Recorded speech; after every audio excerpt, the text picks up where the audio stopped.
Warning, this week's episode contains fuck. This week's episode of The Scathing Atheist is brought to you by our patrons. Thanks to each and every one of you, old and new, for making our dreams come true. Oh, that was actually... Please send us cocaine. Nice. Okay. Or naked pictures. What? Hello, I'm Paige Converse from the Cup of Words podcast. I named myself after my favorite shoe company because I've abandoned conventional morals and embraced materialism as a way of life. You see, that's what happens when you realize that we did indeed evolve from filthy monkey men.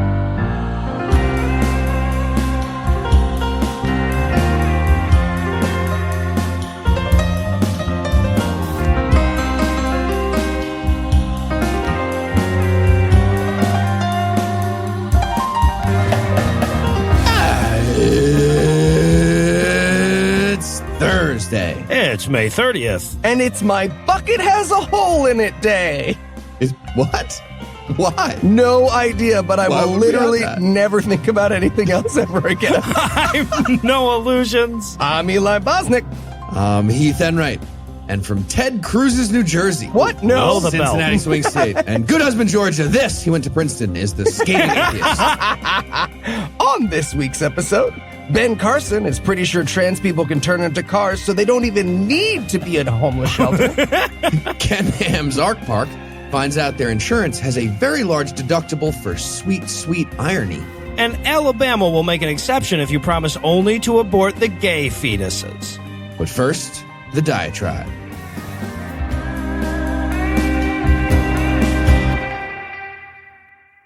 One of the main reasons religion is so appealing to humanity is that we all have this ingrained, deep sense of the importance of fairness, and we live in a world that isn't remotely concerned with it. Right? We want things to be fair. We inject it into our stories and our myths. We try to impose it with our laws and our rights, but for some of us that isn't enough, so they try to retroactively insert it as a starting condition of the universe. And if you don't examine that tendency very carefully, it can seem like that might tend you towards morality, right?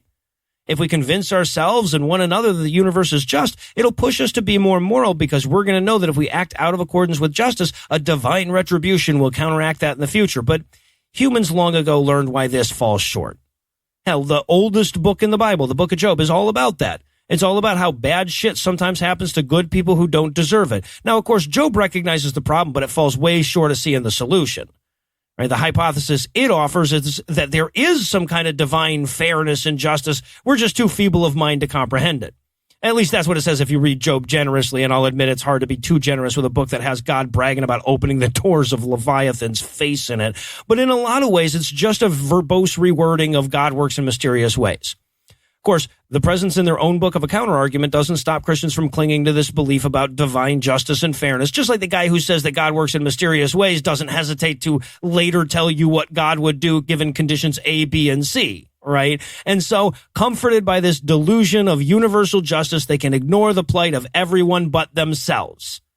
And that's the key. See, the real world is random. There is no God. Nobody's up there making sure we all get a fair shake or that we all get what we deserve. And you'd think the existence of people born without the ability to see or hear or walk would be all the evidence you'd need of that. But religions can construct bizarre rationalizations around those things easy, right? In the East, that's a punishment for some sin of a former life. In the West, we don't do a hell of a lot better. God just has a special plan for that person that requires that person to suffer a little more than most to fulfill God's design, which isn't fair or just, right? The whole construct should just fall apart there. And if it was being held up by logic, it would, but it isn't, so it doesn't. And it doesn't because they don't want it to. After all, life's easier when it's fair. I mean, I guess some of the time, maybe you employ this when you're on the bottom of the unfair, right? Like you can look at the asshole boss who has more money and more prestige than you, and you can say, but he's going to get what's coming to him eventually. And that's problematic, of course, because when you count on an invisible space wizard to rectify injustice goes unrectified. That seems pretty obvious, but it doesn't really matter because we don't count on that, right? When it comes to the administration of justice, we don't count on God to take care of it. Vengeance is his and all, but we like to give him a head start where we can. In fact, the more Christian you are, statistically speaking, the more punitive you want the justice system to be. even though you're one of the people who thinks God's going to see to it that everyone gets what's coming to him anyway, which would be odd if one were under the impression that people cling to this delusion because it helps with people who are more fortunate than them. But that has never been what this is about.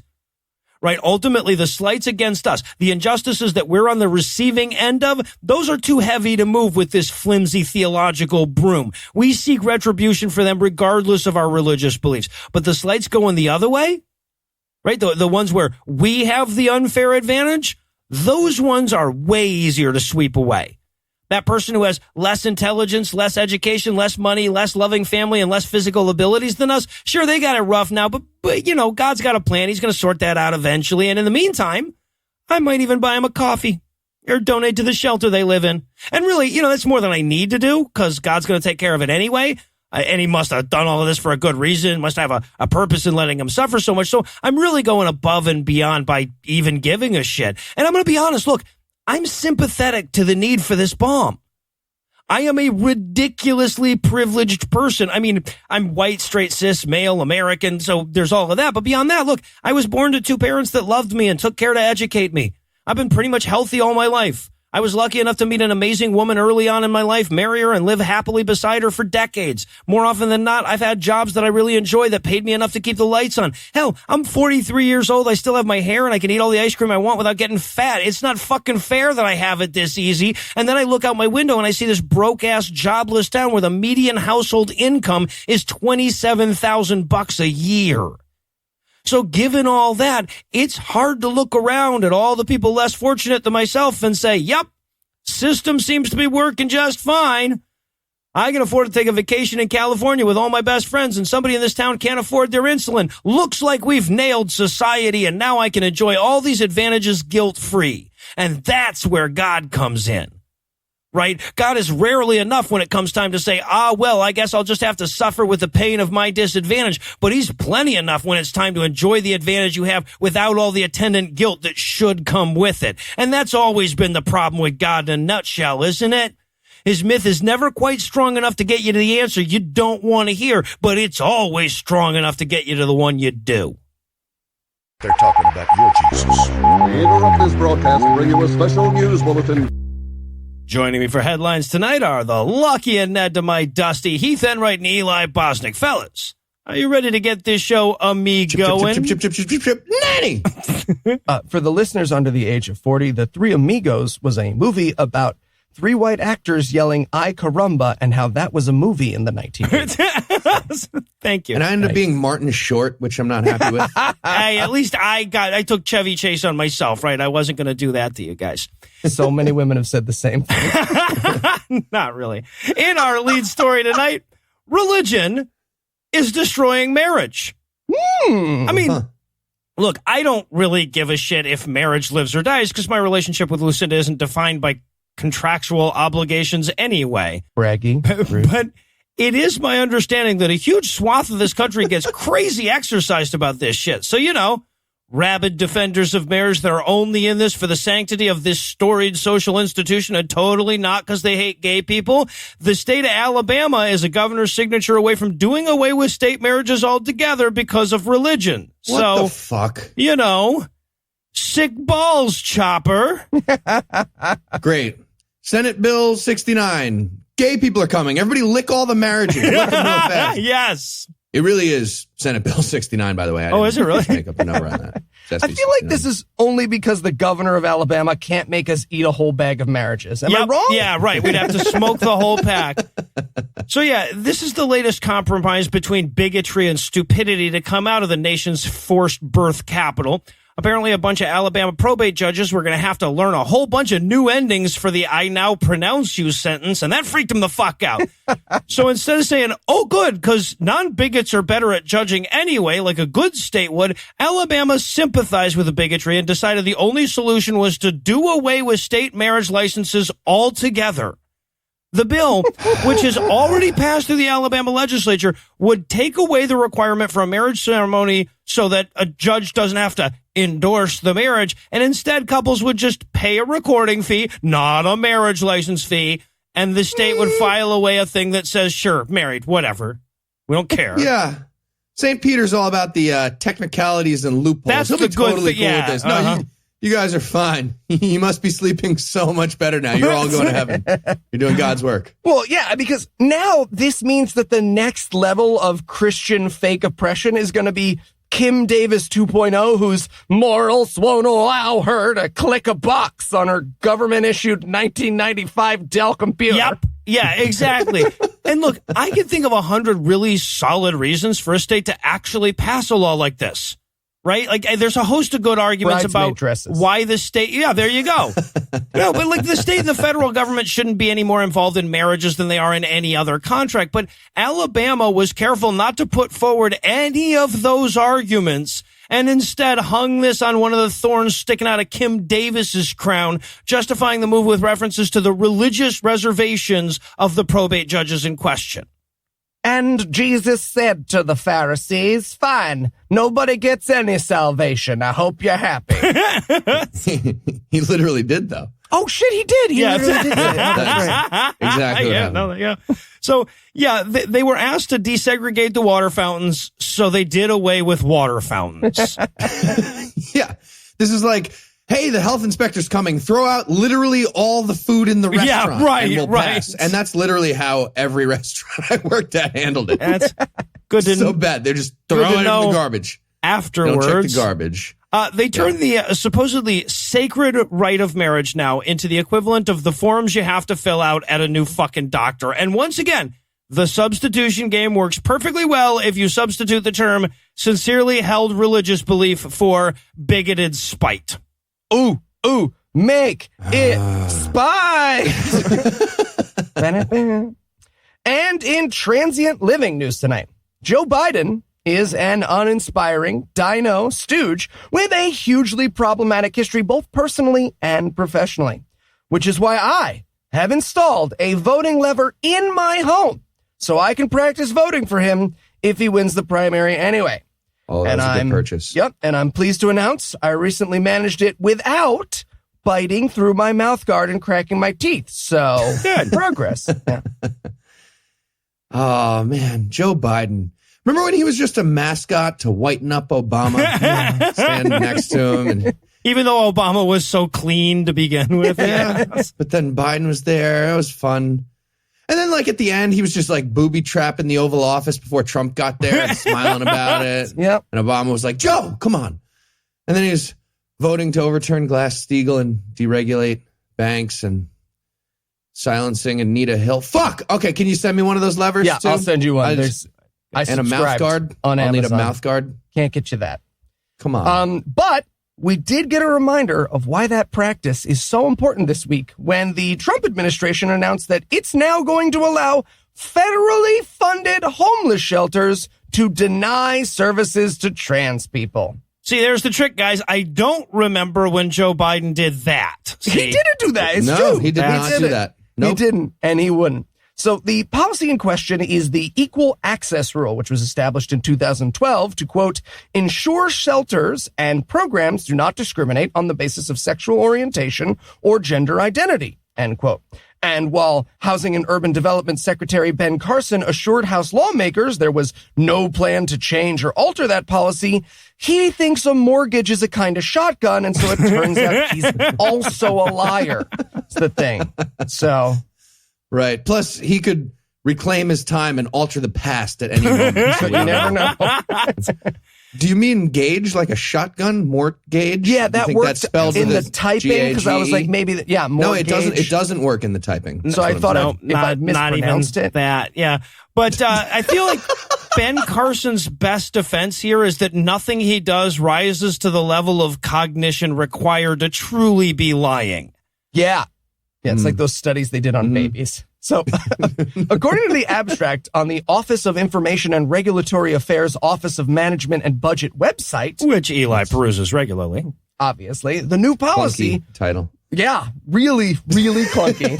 The new policy would allow shelters to, quote, establish a policy consistent with state and local law by which such shelter provider considers an individual's sex for the purpose of determining accommodation within such shelters and for purposes of determining sex for admission to any facility or portion thereof. I don't like the persona of the guy who is doing Me the neither, website because it's been voiceovers. I'll do it, Ben. The proposed rule permits shelter providers Thank you. to consider a range of factors in making such determinations, including privacy, safety, practical concerns, religious beliefs, any relevant considerations under civil rights and non-discrimination authorities. The individual's sex as reflected in official government documents, as well as the gender which a person identifies with, end quote, which, if you didn't pick it up during that long quote, is fancy talk for if you think trans people are crazy people playing pretend, you can endanger their safety and well-being and now still receive federal funding. Yep. Yeah. So Biden might not be a high IQ individual, stable genius like Donald Trump and his Twitter troll buddy Kim Jong-un, that other stable genius. But I'm pretty sure Biden's less of a bigot. So, Joe Biden 2020, pretty sure I'm less of a bigot. Great slogan. Great. Cool. Well, it only works in the general, but yeah, if he gets that far, sure. Sure. Yeah. And in easy to catch a cab news tonight. As regular listeners to the podcast will remember, it's a little hobby of mine here on this show to occasionally remind you that all churches are bad. Not just some of the churches, all of the churches. Yeah, without Eli, we'd probably never get around to mentioning that. So thank you. Thank you. Yeah. No, we're finally doing an atheism show. Well, my ever-expanding Rolodex of evidence for that got one more card when the New York Police Department's 77th precinct announced this month that there will be no public parking on the streets during summer events inside the co-cathedral of St. Joseph in Brooklyn, New York. Oh, God damn it. Hold on, though. Isn't it a basic tenet of Satanism that you have to camp out on public parking spots near churches to block Christian people for spite? Won't this violate their satanic free exercise? I don't know if this is allowed. It is now. So yeah, just a reminder, St. Joseph doesn't own those streets. Nope. They are public roads, and it is 100% illegal for the New York Police Department to shut down a street for a privately owned space, especially when that space doesn't pay any fucking taxes. They have less legal claims. Yeah, right. Exactly. Whose streets? Nope. Yep, sorry. You get what I'm saying, though? And we got to emphasize this, too. This is New York fucking City. Yeah, New York. Well, Macy can have a parade somewhere else. I need a fucking Park City that they're doing this in. Fuck parades. And amen. What's brother. striking about this story is how totally normal it is, right? If this were any other private institution shutting down a public road using city police, everyone would lose their mind. Seriously, if you don't believe me, pause for a second at a green light in New York. Yeah. Just pause. Just check your... But hey, this is part of a tax-free child rape cabal. And you got stabbed. So what are you going to do, right? Like they're having a barbecue. Also, just quick reminder to add on, a little bonus here. A church existing anywhere in the 5 boroughs and not paying any real estate taxes automatically undoes any good they could possibly do, right? Even if it wasn't a Catholic church, the sheer tax revenue they are denying the public by not paying taxes on a huge structure dedicated to not truth To nothing. in Brooklyn is enough to make them a bad thing. It's enough. Yeah, right. Like, they could stop raping children and stop lying, and they would still be a net bad. That's so bad, it's impressive. Right. So, again, just one more my God, for that's the true. kids in the back. All churches are bad. All of them. All of them. All of them. And to reinforce that point, we'll take a quick break and hand things over to my lovely wife, Lucinda. A man wrote the Bible. A whore is what she was. If it's a legitimate rape, It makes you a slut, right? Cooking can be fun. Hey, I'm proud of a man. This week in misogyny. All right. Well, these goddamn abortion bills were bound to make me sick eventually, so sorry I was out last week. But as I'm sure you noticed, misogyny didn't take a week off, so I'm back and I'm bringing a theme with me. Probably the most important theme a segment about misogyny could possibly have at this point in history. Fighting back. See, when you're backsliding as fast as we are right now, keeping our foot on the gas can seem like a waste. Hell, legislators right now are undoing shit our great-grandmas fought to put in place. So what's the point? Well, the point is that when you fight, sometimes you lose. But sometimes you also don't. Take, for example, our first story of the week out of California. You might recall a story from last month about the University of California at San Francisco teaming up with a Catholic hospital called Dignity Health. And because it's a Catholic hospital, that dignity thing only referred to straight cis men. So college campus in San Francisco decides to team up with a hospital known for anti-LGBT discrimination. No surprise, there's a public outcry. And this week we learned it was an effective one. In a statement released on Wednesday, the college announced plans to scrap the partnership altogether and said in part, quote, "The decision reflects concerns that had been raised among UCSF medical professionals and advocates for women's health care and LGBTQ advocates," end quote. So yeah, good guys made some noise, college backed down.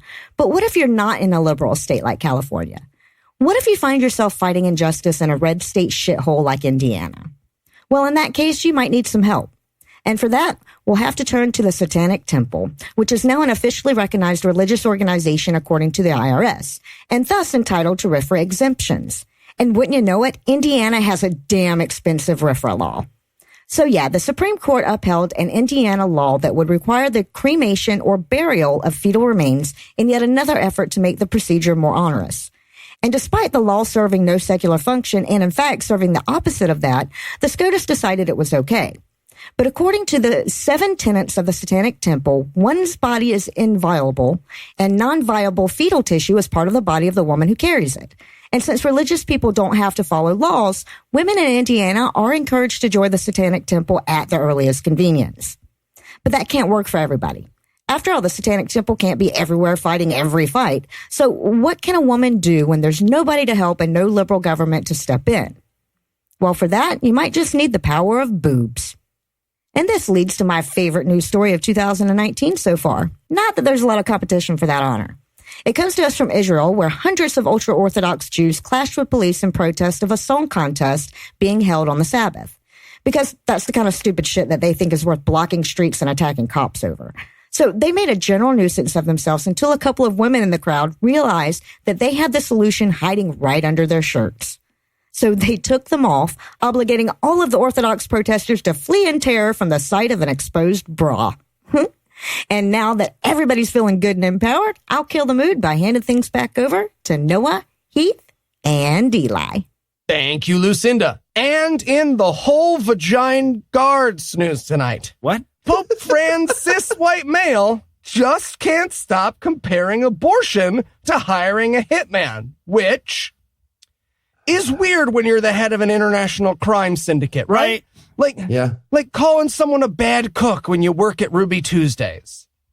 And you're also running a giant network of kid fucking out of that kitchen of the Ruby Tuesday. And they're a good cook.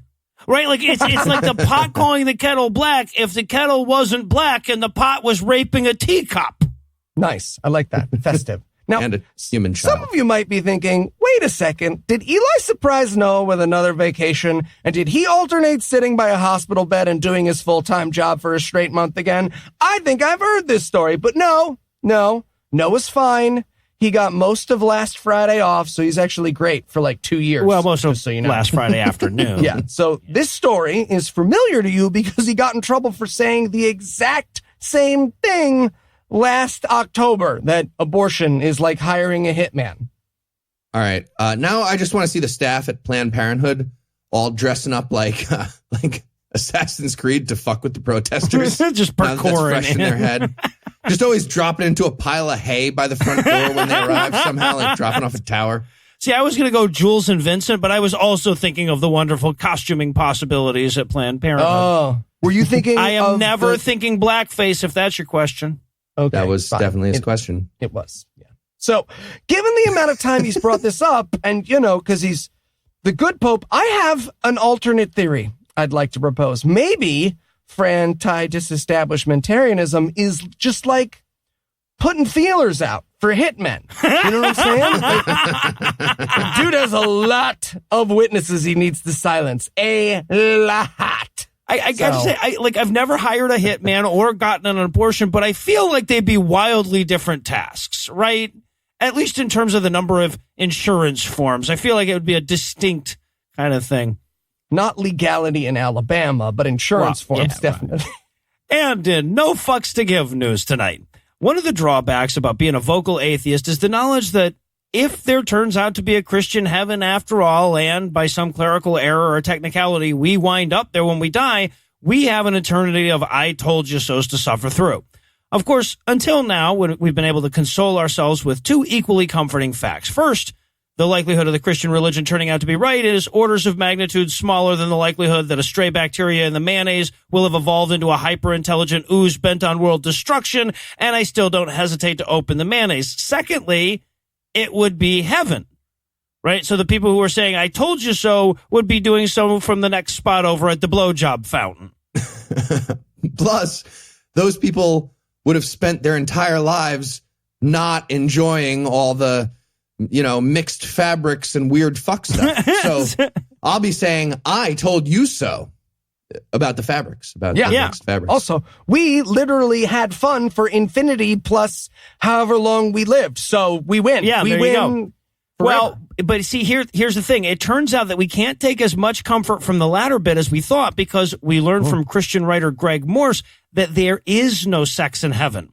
But don't worry, there's something better than sex, which sounds like bullshit. Like if my wife said, no, I have a different idea, it's better than sex, I would be skeptical. But to be fair, Greg Morse only has sex with Greg Morse to compare things to, so a lot of things are probably better than sex. So anyway, here's the hilariously impotent attempt to write pretty words about Jesus. Quote, all that is sweet in human marriage to my co-heir on this earth will not be ultimately lost, but transformed. The new depth of intimacy I will have with my Lord and every other saint, including my spouse, will look back on the caterpillar of earthly joy with fondness, but not longing. And this makes marriage and the intoxication of sexual intimacy all the sweeter now. Fuck you. End quote. Creed would read that and be like, boo, learn to write. And when you will. It just sounds like Greg Morse wrote a poem called It's Not Gay If Your Dead Wife Is There. That's what that sounds like. Yes. I like it, but I don't think he really hit the messaging he was going for. It's true. So yeah, when I hear that quote, I hear two distinct possibilities, neither of which are particularly appealing. One is that in heaven, you and your partner just end up playing Pictionary with God and the saints and his eyeball monsters every night, and he keeps saying stuff like, see, this is way better than boring old sex, huh? And you have to agree because you're a guest and you don't want to be thrown in hell. And the other side of the spectrum is that you just have these wild mega orgies of ultra sex all the time, and at a certain point, you have to have that awkward, sometimes I just want to come conversation with God. Either way, I'll take hell and be happy. Listener, if you are not picturing a black sheet party ready God in a ball gag sadly walking away from Noah, you're not the woman I married. So just... And finally tonight, in Sunday Floody Sunday news, we have my favorite headline of all time, I think. Yep, we did it. This is my favorite. Everybody. It's fantastic. Kenham's Ark Encounter theme park, home to a 510-foot-long replica of Noah's Ark, filed a lawsuit against their insurance company last week, seeking additional payouts for damage to their property that was caused by flooding. Flooding! It was caused by flooding. Because God is a secular humanist and he wants me to be happy. This is I love this. Almost as good as if Pat Robertson So got much. AIDS from a secret ring needle that a straight person was wearing, right? Got it. Understood, Noah. Wink. Wink. Yeah. So this really, really, really happened. I can't stress this enough. Starting in May of 2017, the Ark Park's home of Williamstown, Kentucky got several months of heavy rain that led to flooding in the area. And at the time, Ken Ham's just looking out the window thinking, I fucking nailed it. This is great. Gonna float to Israel while I fuck some sheep and fuck my daughters, just like God intended. Life is good. But then the rain stopped, and the only major result was a flood-induced landslide that damaged the access road to the park. And according to the lawsuit, it cost the Ark Encounter's parent company about $1 million to fix it. It actually says that in the official filing. About $1 million. Give or take. Cost us like $1 million fucking dollars. Pro hoc vice mare closum. Stop laughing. Okay. But their insurance company was like, wow, that sucks. Thoughts and prayers. Here's a few $1,000s. Please sue us for this. Please sue us for flood damage to your Ark Park. Please do that. And here we are talking about the greatest headline ever. They did it. It's like if Pastor Manning got arrested for jerking off in a Starbucks bathroom. It's so good. And one other detail. Against all odds, the story gets even better. So the Ark Encounter found out from their insurance company that despite what it says in the Bible about the creation of the universe 6,000 years ago, water and gravity are actually pre-existing conditions. Ooh, so, wow. Yeah. But they sued anyway for flood damage, and everyone obviously made fun of them immediately. And in response, a spokesman for Answers in Genesis released an official statement that said, quote, there has not been a flood at the Ark Encounter themed attraction. Just some ongoing rain 2 years ago that caused a hillside to erode, but no flood. That's all. End quote. Stop laughing, Lorem Ipsum. It's like if Ray Comfort had to get a banana surgically removed from his rectum, but they couldn't do it because it fit too perfectly. I'm sorry, I'm done. I'm done now. Understood. Wink. And here is my favorite part about this story. This all means that Ken Ham was in the middle of building an exact copy of the only floating object in the world that survived the biblical flood, in his head anyway. And during that time, he got sold flood insurance by the greatest goddamn salesman who ever lived. Like, Allstate was having their office Christmas party, and a room full of salespeople were getting wasted together, and they were like, all right, let's do some prank calls. I don't know. And one guy was like, all right, no, I got a perfect one. Hello, Ken Ham. As you know better than most, acts of God can be rough. Everybody, shut up. Sorry. As I was saying, acts of God can be rough. The answers are right there in Genesis. Shut up. Don't let me laugh. I'm closing this. Sorry again, sir. Loud office. So I'm not sure what day it was, but God created irony at some point, so you're going to need some flood insurance. And it worked. It worked because Ken Ham's a liar, and he fucking knows it. Yep. And he bought flood insurance while he was building a replica Ark. And with the assurance that if there is a God who's apparently on our side of this thing, we're going to close the headlines for the night. Heath, Eli, thanks as always. Jumanji. And when we come back, the Mormons will be even whiter than you remember.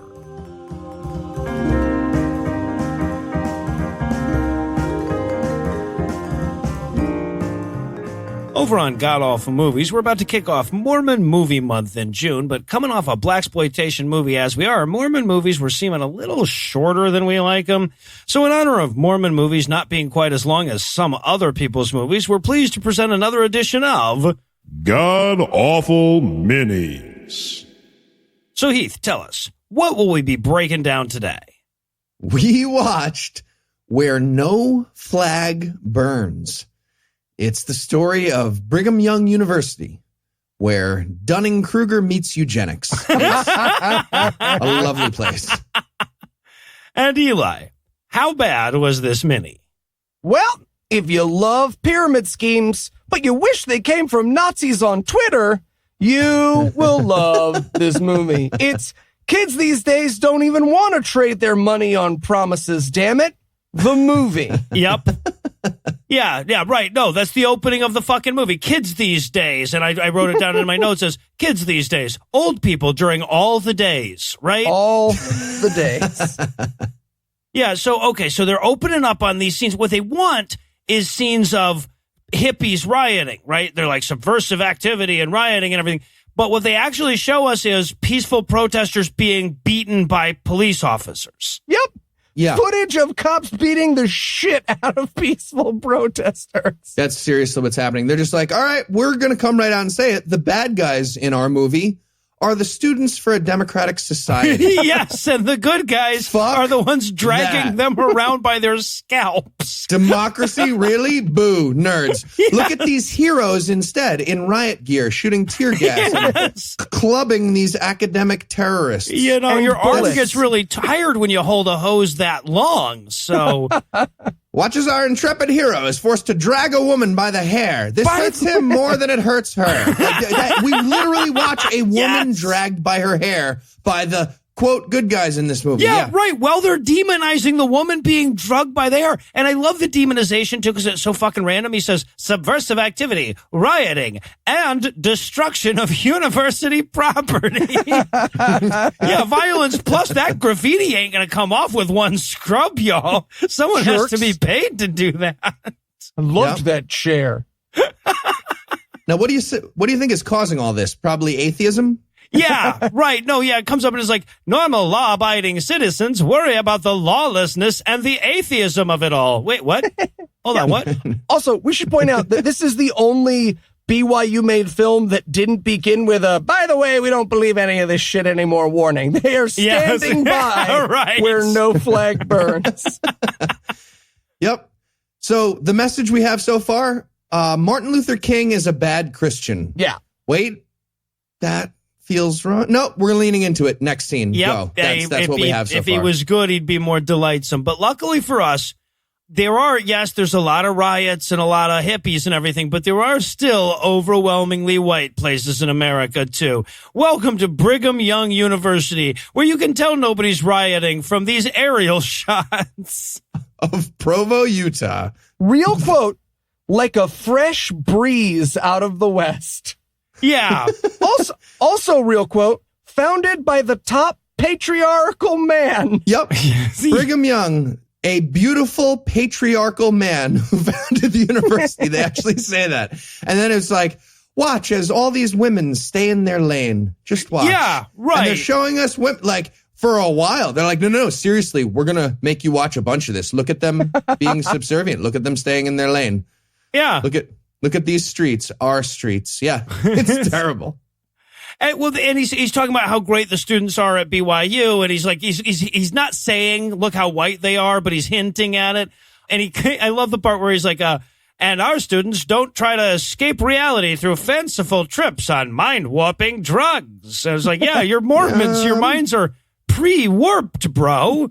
Also, yes, they fucking do. Well, I personally know a guy who made a bunch of money selling drugs at BYU. A bunch. Yeah. So much he might have gone to jail. He also calls them neither unwashed or immoral. If this movie has a theme, except for the pyramid scheme it's trying to sell you, we'll get to it. It is that hippies smell bad. I didn't realize what a focus smell was on hippies until I saw this. There's really a lot of emphasis. You don't know any hippies, and that's the only reason you didn't know that. That would be the thing you would be focused on, let me tell you, Eli. But what I love about this, okay, so they're selling us BYU, and it's the polar opposite of the diversity video from 97% of 97% white schools today. Right? It's just like they're hiding the... No, stay behind the pillar. Stay behind the pillar. They're filming. Yep. This place has so little diversity, they all wear the same brand of glasses. So. Yeah. And the schools, like, normally it would be like some Latin motto about learning. Theirs is like, the free market's fucking great. Yes! BYU. This movie will double and triple down on, like, these young people believe that free enterprise is the best answer. Yeah. You just take a supply curve and a demand curve, and then you point at the middle, and everyone's happy again. Everything is fixed by the free market. That's their theory. Yeah. No, right. No, we have a big thing for invisible hands. And then they give us the whole, like, and our students love the fuck out of America. Look at them pledging allegiance and singing America songs, huh? So we watch kids salute the flag solemnly for a minute, and then it's back to this nauseous aerial, like that's from, they've got a helicopter that has a hand cranked rotor or something that they're taking this from. It's bouncing all over the place. The cameraman is vomiting. You can hear it. Oh. Anyway. This is where they point out that they don't take any fancy government handouts. Yeah, we're all about free enterprise, so we refuse government handouts all the time. Most of our money comes from a giant tax-exempt organization called the LDS Church. Yeah, right. No government. Wait a minute. And we're so dedicated to free enterprise and our policies against interracial dating that we've refused to take any government money. Yeah. I love, too, that they're like, and by the way, we could totally get away for charging more for our college like real colleges do. This is as good as the more expensive colleges. We're just super nice is all. We're still one of the top universities in the country. No, you're not. Yeah, okay. Top what? Yeah. There's a number. There's an answer. They also drop a little mystery in here that I would like your help solving. They say tuition is only 1/3 of the money a student spends. What? Well, of what it costs to educate them. Of their expenses, yeah. Yeah. Because the other 2/3 is covering up the suicide? I'm confused.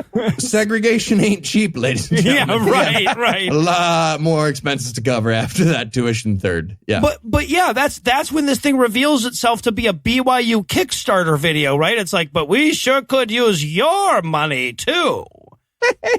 Right. And this is where I realized, oh my God, they're selling whole life insurance by another name. They really are. This is BYU reverse mortgage video. That's not an exaggeration. No, that's literally what they're doing. Yeah. Yes. They're like, yep, we run a giant tax shelter. Yes. So again, technically not a handout. You just never pay the money in the first place. So they don't hand it back to you physically. So not a handout. Yeah. Yeah. Right. Exactly. Okay. And then they explain it and they're like, here's the magic. You give us all your money and property. And that's how it works. Sorry, I couldn't follow that. I need a numbered list. And then if you find 4 friends to give all their money to you, those 4 friends do the same thing.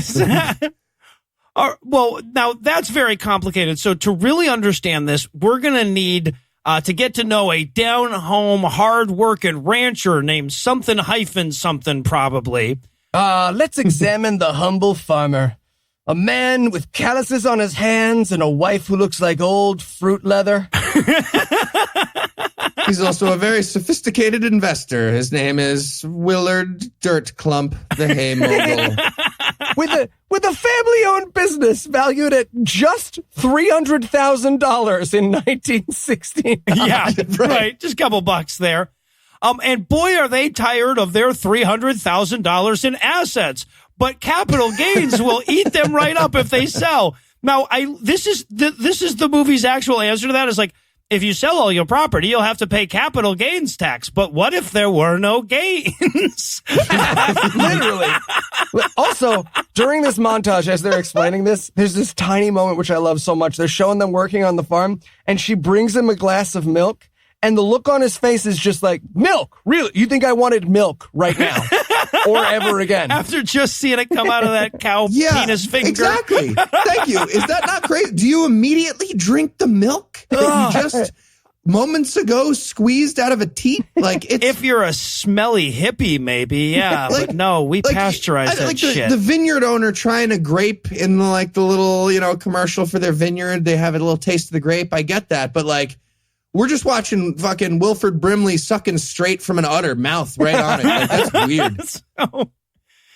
So they're farming, and then a guy shows up, this clean-cut white guy from a 1950s toothpaste ad shows up to tell him about the BYU reverse mortgage, and I don't think they ever give the character a name, but I'm going to guess it has the letters B-E-A-U in it altogether somewhere. Okay. This is literally how the conversation goes. Hi there. Hi. How'd you like to give your farm to BYU? Yes. Yes. No small talk. He's literally there to sucker the family farm out from under elderly people. Hello, everybody. For one easy payment of $300,000, we will take your farm. Yes, that's it. That's it. He says, you're not giving your farm to BYU. You're investing it in the education of future Mormons. But here's the best part. He explains the thing, right? You give me all your shit. We give you a salary. How much? Not $300,000. That wouldn't make any sense. We will give you an amount of money. And he explains this whole thing. Yes. And they're like, yeah, and then you could write it off of your estate, which you don't have anymore because you gave it to me, but you could do that. Yeah. He explains it, and then he immediately turns over a pad of paper, which has exactly what he just said, on a bulleted numbered list. Yes. Which he then goes over again. I know. And again, keep in mind that the whole message, as we've been getting it so far, is we love America. Now let's show you how to fuck it out of some money. Right? Yep. Right? Isn't that what dodging your taxes are? Okay. Well, so Willard and Ellen did give BYU their farm ultimately, but what if you don't have a farm? Well, for that, we'll have to look at the case of Edmund Steele, who only had stocks they could screw him out of. Yep. He had a mere $78,000 to gain from selling his stocks. There had to be a better way. Yeah. Yeah, he's got his stockbroker going he's like, I have $100,000 worth of stock I'd like to sell. And he's like, well, you'd only get $78,000 after the capital gains tax. And he's like, oh, I don't want this. He's like, well, if you give it all to BYU, you won't have to worry about having $78,000. No. Also, there's this amazing little moment right before he pitches him on the reverse mortgage where he goes, what do you know about BYU? And he's like, well, just their excellent sports program. I hear their track team. Am I really saying track team? Yes. I hear their track team's doing great. Come on. I hear their track team is gonna be good this year. Yeah, right. What? This guy follows college track during the preseason? Is he listening to podcasts about that? What the fuck's happening? That's crazy. But yeah, so he explains, the 25% capital gains tax. And Wilford Brimley's like, well, doesn't Mitt Romney pay way less than that? And it was just like, shh, you're old, confused. Shh. Couldn't I just hold the stock until the year is up and pay less than that? Shh, no. Yeah. Can you tell me the amount of the salary that you're talking about? No. And scene. I can tell you exactly the capital gains tax, though. I love that they're talking to these old people, too, and they're like, we'll pay you a salary for the rest of your life. And yeah, they're like 80 years old. This guy, 80-year-old guy, turns to his wife. The rest of our lives. Doesn't that sound good? She's dead. Okay. No, she's dead. She had a life expectancy of -2. That was unfortunate.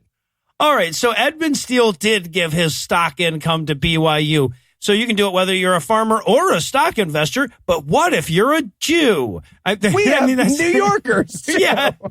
I got so mad at this point. I saw the New York skyline and I was just like, fuck you. Stay the fuck out of New York City. God damn it. Yeah, but they found a New York couple who had an apartment they owned in New York, but they didn't want to give their money to one of those flag-burning colleges.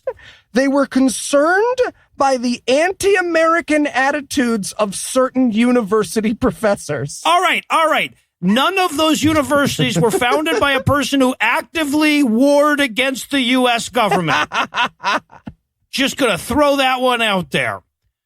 And also they're talking about this couple that ultimately gave $1 million apartment to BYU. And he's like, and the best part of it is we use their name in this video. Seriously, that's literally the best part of the $1 million. What if everyone in this movie could fuck themselves to death? Seriously? Because they were like, yeah, we crunched the numbers. So you guys have this $1 million apartment here in Midtown Manhattan in 1969. Those property values are going to tank. You should just give that right to us. We'll take that off your hands. Jesus. God damn it. Best of all, if the church puts a fucking Jesus bobblehead inside, they can fuck New York City out of the property taxes on this enormous, extremely, extremely valuable building. So the video realizes you might be getting a little skeptical at this point. So it's like, but if you don't believe me, announcer guy, just ask this professional announcer guy that isn't me. Right? No. This is where they introduced Paul Hartman. Yeah. Okay. Anyway, he's a professional news guy or something, and he was super impressed with BYU. But Paul Hartman wants to kick in and tell us how impressed he was by the student body and their, his words, subtle dynamism and contagious enthusiasm. That's what made them different. It shows all white people. That's how they were different. What is subtle dynamism like? Subtly dynamic. Sorry, subtly dynamic. Like, I don't know what. Also, this is where we get to the code of conduct. Okay. Look, I know we don't tell you to watch the movies along with us a lot. This movie, it's on YouTube. Everyone associated with it is dead. You must watch it. He starts to talk about the code of conduct and then is immediately screaming. I can't. It's the best. He's just like, the code of conduct is very clear about how they will conduct themselves at Brigham Young fucking University. I am not subtly dynamic. Not even slightly subtle. There's no subtlety to my dynamism. Yeah, so he starts screaming like fucking Dan Carlin reading a quote or whatever, just randomly, like mid-sentence, and then he'll quiet back down. But at any rate, and he's telling us all about how good all of the kids at BYU are and how they don't do anything unbecoming of a good Christian, read butt stuff. And, by the way, at BYU, they don't commit suicide either. They cured suicide at BYU. That's true. You just don't talk about it and don't keep statistics, and it's not a problem. Sounds inaccurate. He actually does this weird sort of doublespeak thing where he's like, a lot of people say that, that if you're too hard on these kids, they will kill themselves at an unprecedented rate, to the extent that you actually have to block a government inquiry at one point. But that's bullshit. That is bullshit. They are taught by precept and example. I'm shouting again. I am shouting again. Yeah, he actually says, exact words, students don't mess around thinking about ethics. That's been done for them. Yes, that's a real quote. They were an exact quote about a virtue of a university. and then he goes nuts again. He starts describing the big mass that they have where everybody's singing. Mm-hmm. And he's like, yeah, 15,000 kids in one auditorium, 200 musicians, and I'm coming. It was beautiful. And then, okay, now we get to actually hear from this guy at the podium, right? So first, he looks like post-Chernobyl dad from the 70s show. He gets up to the fucking podium and he's like, boy, are we not like them filthy hippies, am I right? They're hippies with their acne and their porn. Nick DeFada really stole a lot of his material from this. Oh, right, because the first line he says when he gets up is, now this is a demonstration. None of that black civil rights movement stuff. Literally, he literally says, now this is a demonstration, because he's referring to the sit-ins of the civil rights movement negatively. Compared to the demonstration of privilege that we're watching at BYU. What the fuck is a white Mormon guy in Utah going to protest? What would that even? Yeah. Right. Well, and that's the whole precept here is he's going like, oh, see, this is just a gathering of normal Americans. The lamestream media would never cover a demonstration like this. And not just because it's boring and in no way newsworthy. Like, imagine the balls on this guy to think that I'm talking to people should be in the New York fucking Times to begin with. This is literally what he describes newsworthy as, quote, a handful of beatniks with dirty beards hiding terminal acne could parade up and down with pornographic signs, end real quote, and the news would cover it. But that's his vision of the civil rights movement. Yeah. Acne? Terminal? Terminal acne? As you can see, my skin mask is blemish free. He is terrifying, by the way. The balls on him to suggest anything about facial issues is amazing. You know how you listen to us making fun of people's physical appearance and then you Google me and you're like, jeeber. This guy has nothing on me. That's all I'm going to say. And by the way, his whole bit here, his whole tight five is apparently taking hippies are gay jokes from Governor Ronald Reagan, right? Governor Ronald Reagan. Here's the actual joke. He's got hair like Tarzan, acts like Jane, and smells like Cheetah. It's racist and homophobic and sexist. Yes. He goes, did you hear Governor Reagan's definition of these hippie types? And I wrote in my notes, please don't let it be bunch of fags. And it basically was. Absolutely. It basically was. What does Jane act like? What did that part mean? Effeminate. Effeminate. He was girly. You see. Gay. Got it. Yeah. Okay. I mean, hippies do smell bad, but like the other parts were weird. Yeah. Well, they have hair like Tarzan too. No, it's just the Jane part. And he says and again, still quoting from Governor Reagan, he says, they carry a sign that says, make love, not war, and appear incapable of either. Classic. I'm going to go fuck my 12-year-old wives.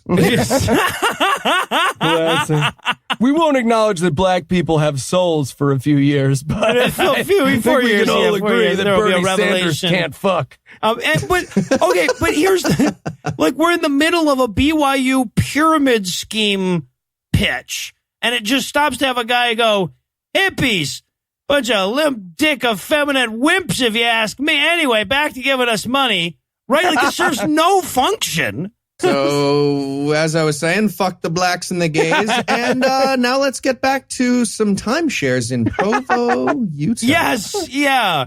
And then we wrap it up to America the Beautiful playing in the background. More of that nauseating goddamn aerial shit. I will think about these college kids until I die. That's the end. Yeah. That's what he's just like, really want to fuck these kids. Sorry. Sea to shining sea. Kind of ran out of time there. Thought I'd be able to end on something else.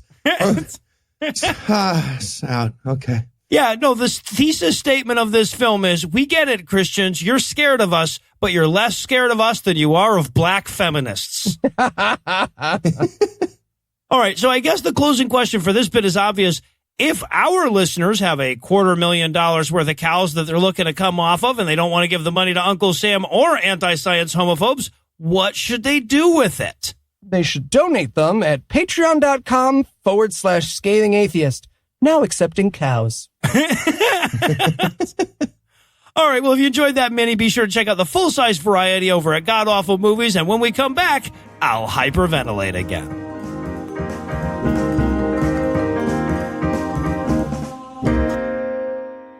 Before we close the curtains tonight, I want to remind all the patrons that we're going to be live streaming the first ever Puzzle in a Thunderstorm pajama party on Saturday, June 8th. We're going to start at 9 p.m. Eastern time. It's going to run for 5 hours. Don't worry, that doesn't mean keeping Eli up past his bedtime. We're going to be on the West Coast for it. He's training for staying up till 2 a.m. So if you're a patron, look for that link coming soon. If you can't make it live, we're going to try to record everything and post it for you, but we can't guarantee that you'll get all of it. So come hang out with us if there's any way that you can. Ask us questions, listen to Anna sing, watch us play Fuck, Marry, Kill, issue a few truth or dares, watch us eat s'mores. I don't know. It's going to be a lot of fun, though. And if you're not a patron, just, do whatever it is that you normally do on Saturday, and we'll hang out Thursday. That's fine. Anyway, that's all the blasphemy we've got for you tonight. We'll be back in 10,022 minutes with more. If you can't wait that long, be on the lookout for a brand new episode of our sister show's Hot Friend God Awful Movies, debuting at 7 a.m. Eastern time on Tuesday, and an even newer episode of our half-sister show Citation Needed, debuting at noon Eastern on Wednesday.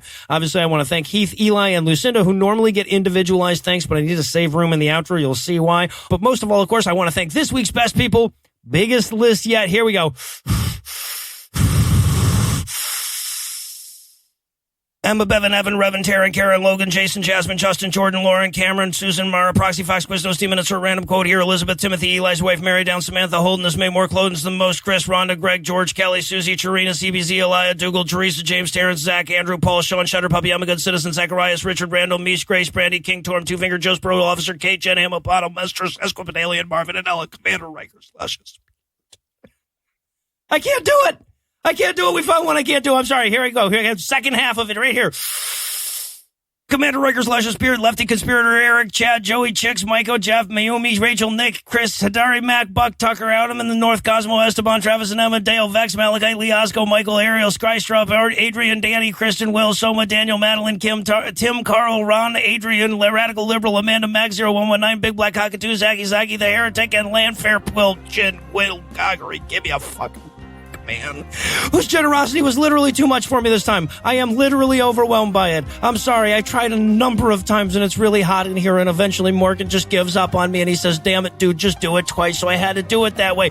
Together, these 105 ferocious fuckers made me lose my breath, and I've never done that before. I've never been more happy to fail. It's not that there's a lot more than the last couple of lists. It's just that I couldn't cheat by lumping all the Dans together. I didn't have 6 Dans or Daves this time. Also, somebody decided to, my name's Hippopotamus Tetrapod monstrous esquipedalian. That didn't help. Or that bizarre series of letters I tried to pronounce at the end. But for what it's worth, no matter who Eli married, he was going to marry down. All right, come on. Anyway, you can give us money too if you want. You can make a per episode donation at patreon.com/Scathing Atheist, whereby you'll earn early access to an extended ad-free version of every episode. Or you can make a one-time donation by clicking on the donate button on the right side of the homepage at scathingatheist.com. Legal services for this podcast are provided with the law offices of P. Andrew Torres. Tim Robertson handles our social media. Our audio engineer is Morgan Clark, who also wrote all the music that we used in this episode that was used with permission. If you have questions, comments, or death threats, you'll find all the contact info on the contact page at scathingatheist.com. Damn it.